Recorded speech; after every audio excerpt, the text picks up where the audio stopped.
கர்த்தருக்கு ஸ்தோத்திரம். Praise the Lord. ஏசாயா 49:3 அவர் என்னை நோக்கி, நீ என் தாசன், இஸ்ரவேலே நான் உன்னில் மகிமைப்படுவேன். இது எவ்வளோ ஒரு பவர்ஃபுல்லான ஒரு வசனம் இல்லையா? இதுதான் இந்த ஆண்டு ஆதார ஊழியங்கள் மூலமாக கர்த்தர் எங்களுக்கும் உங்களுக்கும் பேசின வாக்குத்தத்தம். இன்னைக்கு அநேக ஊழியங்கள் மூலமாக, அநேக திருச்சபைகள் மூலமாக தேவன் பல தரப்பட்ட வாக்குத்தத்தங்களை கொடுத்துக்கிட்டே இருக்கிறார். இதில் எது எடுத்துக்கணும், எதை விட்டுறணுன்னே தெரியாத அளவுக்கு வாக்குத்தத்தங்கள் இருக்குது இல்லையா? அப்போ நம்ம எல்லாம் என்ன நினைக்கிறோம், தேவன் வேறு விதமாக பேசிகிட்டு இருக்கிறாரா அப்படின்னு பார்த்தா அப்படி இல்லை. வாக்குத்தத்தங்கள் எல்லாம் ஏற்கனவே கொடுக்கப்பட்டிருக்கிறது. அதையெல்லாம் நினைப்பூட்டுகிறபடி இந்த ஆண்டில் இந்த வசனம்தான் அப்படின்னு சொல்லி ஆண்டவர் ஒவ்வொரு ஊழியங்கள் மூலமாகவும் ஒவ்வொரு ஊழியர்கள் மூலமாகவும் தேவன் நமக்கு நினைப்பூட்டுகிறார். சங்கீதம் 119:49 சொல்லப்பட்டிருக்கு, நீர் என்னை நம்ப பண்ணின வசனத்தை உமது அடியேனுக்காக நினைத்தருளும். நாம் எந்த வசனத்தை நம்புகிறோமோ தேவன் அந்த வசனத்தை நமக்காக நினைத்தருளுகிறார். அப்படி சொல்லப்போனால் 2025ஆம் ஆண்டோ நம்ம கட்டாயமாக ஒரு வசனத்தோடு தானே ஆரம்பிச்சிருப்போம். போன வருஷம் உங்களுக்கு எப்படி போச்சுன்னு யார்கிட்டயாவது கேட்டு பாருங்களேன்.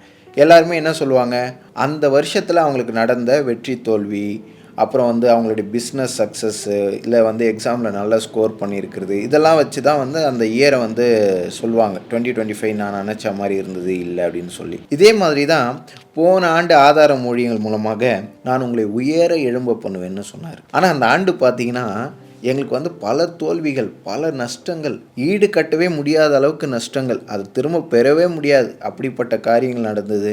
எங்களால் ஒவ்வொரு நாள் ஊழியத்தை, ஒவ்வொரு நிகழ்ச்சிகளை செய்கிறதுக்கே அவ்வளோ கடினமாக இருந்தது. தனிப்பட்ட விதத்தில் நிறைய பிரச்சனைகளை சந்தித்தோம், குடும்பத்தில் பிரச்சனைகளை சந்தித்தோம், ஊழியத்தில் பிரச்சனைகளை சந்தித்தோம்.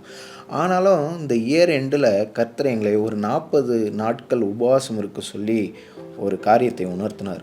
அந்த 40 நாட்கள் ஜெபத்தில் இருக்கும்போது, அந்த இயர் அண்டு தேங்க்ஸ் கிவிங்காக ப்ரேயர் பண்ணிகிட்டு இருக்கும்போது திரும்பி பார்த்து நன்றி சொல்ல ஆரம்பித்தோன்னா கர்த்தர் அவ்வளோ பெரிய காரியங்களை எங்களுடைய வாழ்க்கையில் செய்திருக்கிறார். அந்த வார்த்தையை குறித்து, அந்த வார்த்தையை தியானிக்கும் போது, அந்த ஆண்டில் நடந்த காரியங்களை நாங்கள் உற்று நோக்கி கவனிக்கும் போது கர்த்தர் பல காரியங்களை எங்களை உயர எழும்ப பண்ணியிருக்கிறார். பல காரியங்களை எங்களை வெற்றியோடு கூட நடத்தியிருக்கிறார். அதெல்லாம் பார்த்து நன்றி சொல்லும் போது, கர்த்தாவே நாங்கள் இழந்த இழப்பு எதுவுமே இல்லை, நீங்கள் அவ்வளோ பெரிய வெற்றிகளை கொடுத்துருக்கிறீங்க, அவ்வளோ பெரிய காரியங்களை எங்கள் வாழ்க்கையில் ஜெயம் எடுக்க வைத்திருக்கிறீங்கன்னு சொல்லி நாங்கள் கண்ணீரோடு நன்றி சொன்னோம். அப்போ பாருங்கள், ஆண்டவர் அதே மாதிரி தான் நம்மளுடைய லைஃப்பில் கூட ஈடு கட்டவே முடியாத இழப்பெல்லாம் போன வருஷம் நம்ம சந்திச்சிருக்கலாம். இல்லை, இந்த லாஸ் மட்டும் எனக்கு நடந்துக்க வேண்டாம் பிரதர் அப்படின்னு சொல்லி உங்களுடைய மனசில் கூட இருந்திருக்கலாம். 2025 பாருங்கள், அவ்வளோ பெரிய இழப்பில் கூட, அவ்வளோ பெரிய தோல்வியில் கூட கர்த்தர் நம்மை தாங்கி பிடித்து தன்னுடைய தோள்களில் ஏந்தி சுமந்து முடிக்க வைத்திருக்கிறார். 2025ஆம் ஆண்டை நீங்கள் முடித்து இந்த 2026ஆம் ஆண்டை காண செய்திருக்கிறார் அப்படின்னா இதுவே ஒரு பெரிய வெற்றி தானே. 2025 ஆரம்பித்த எத்தனையோ பேர் இன்றைக்கி நம்மளோடு கூட இல்லை. ஆனால் கர்த்தர் இன்றும் நம்மை வைத்திருக்கிறார்னா அவர் உங்களையும் என்னையும் நினைத்திருக்கிறார். இன்னும் நம்ம வாழ வேண்டியது நிறைய இருக்குது. நம்மை குறித்து தேவனுடைய நோக்கம் பெரிதாக இருக்குது. இப்படியாக தேவன் இந்த புதிய வருஷத்தில் ஏசாயா 49:3 படி அவர் என்னை நோக்கி, நீ என் தாசன், இஸ்ரவேலே நான் உன்னில் மகிமைப்படுவேன். இந்த ஆண்டு வாக்குத்தத்தம் ஆதாரம் மூலியமாக உங்களுக்கு தேவன் பேசுகிறது என்னன்னா, நான் உன்னில் மகிமைப்படுவேன். இது குறிப்பாக எனக்கு தனிப்பட்ட விதத்தில், எனக்கு அதே போல் ஆதாரம் ஊழியத்துக்கு இது ஒரு மிகப்பெரிய ஒரு பலனான ஒரு வசனம். ஏன்னு கேட்டிங்கன்னா, இந்த வார்த்தை ஆரம்பிக்கும் போதே அவர் என்னை நோக்கி, பர்டிகுலராக என்னை பார்த்து, நீ என் தாசன், நீ செய்கிறதெல்லாம் ஊழியமாப்பா, நீலாம் ஊழியம் செய்கிறப்பர் அப்படின்னு நம்ம சுற்றி இருக்கிறவங்க கேள்வி கேட்பாங்க இல்லையா? இல்லை, கேள்வி கேட்டுருவாங்கன்ற பயம்லாம் நமக்கு இருக்கும். ஆனால் கர்த்தர் பாருங்கள், நீ என்னுடையவன் அப்படின்னு சொல்லி அடையாளத்தையே கொடுத்துட்றார்.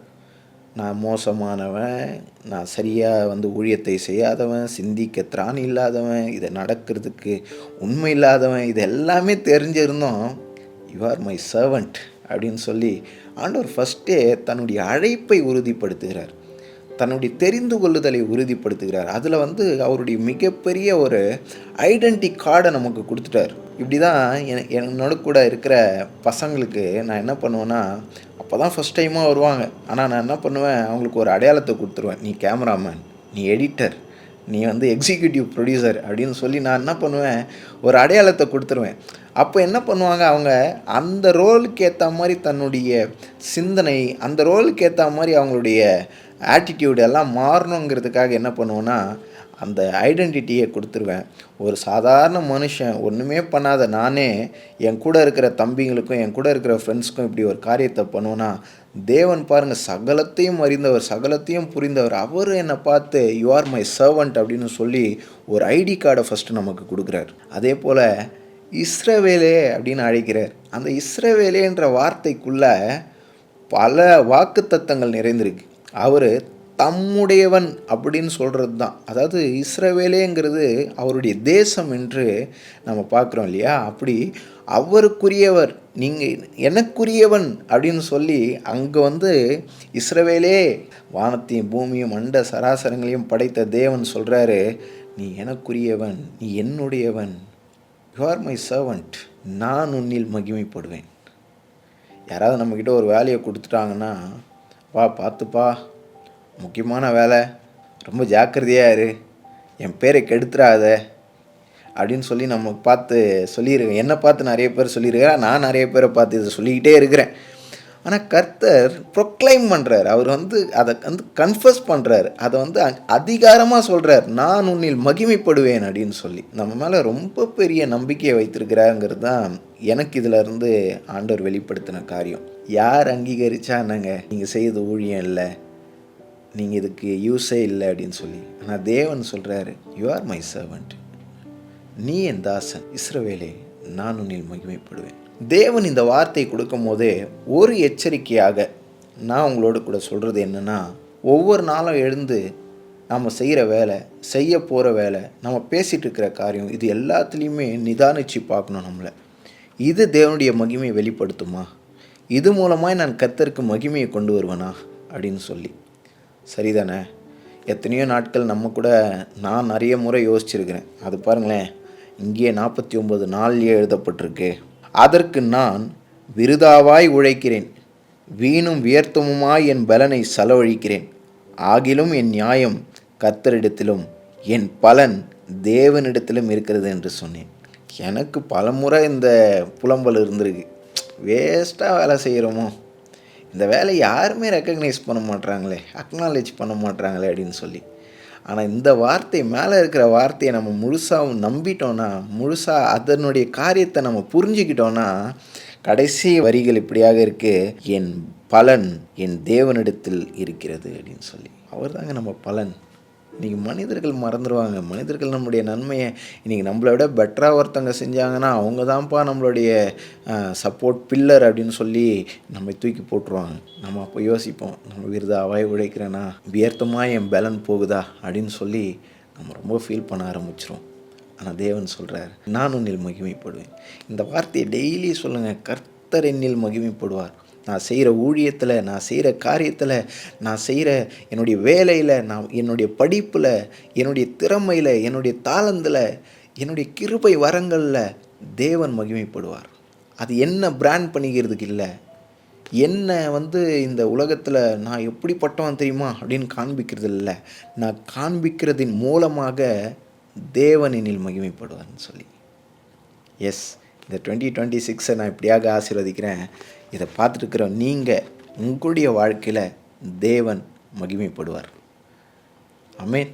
கண்களை மூடி ஜெபிப்போம். கர்த்தாவே, ஸ்தோத்திரம் ஆண்டவரே, எங்கள் வாழ்க்கையில் இதுவரை செய்த உம்முடைய நன்மைகள் ஏராளமாக இருக்கிறதப்பா. அதெல்லாம் நினைத்து பார்க்கும்படி எங்கள் கண்களை திறந்தருளும் அப்பா. இந்த 2025 முடித்து இந்த 2026ஆம் ஆண்டை வெற்றியோடு கூட எங்களை ஆரம்பிக்க வைத்திருக்கிறீரப்பா.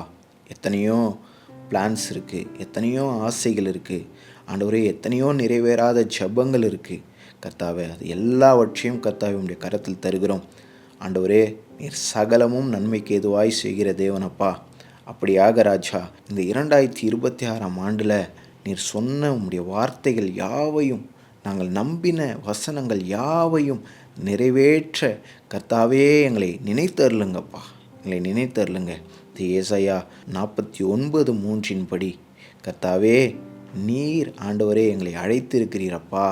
நீ என் தாசன், இஸ்ரவேலே நான் உன்னில் மகிமைப்படுவேன் என்று சொன்ன உம்முடைய வார்த்தையின்படியே நீர் எங்களில் மகிமைப்படுவதற்கு எங்களுடைய வாழ்க்கையில் இருக்கிற ஒழுங்கின்மையும் வெறுமையுமான ஆண்டவரே அப்பா காரியங்கள், ஆண்டவரே திட்டங்கள், ஆண்டவரே ஆசைகள், விருப்பங்கள் எல்லாவற்றின் மீதும் ஆண்டவரே அன்று ஜலத்தின் மீது அசைவாடின அதே ஆவியானவர் ஆண்டவரே அப்பா ஸ்தோத்திரம் எங்கள் ஆண்டவர் எல்லா காரியத்தின் மீதும் அசைவாடும்படிக்கு நாங்கள் உங்களுக்கு அனுமதி கொடுக்குறோம் அப்பா.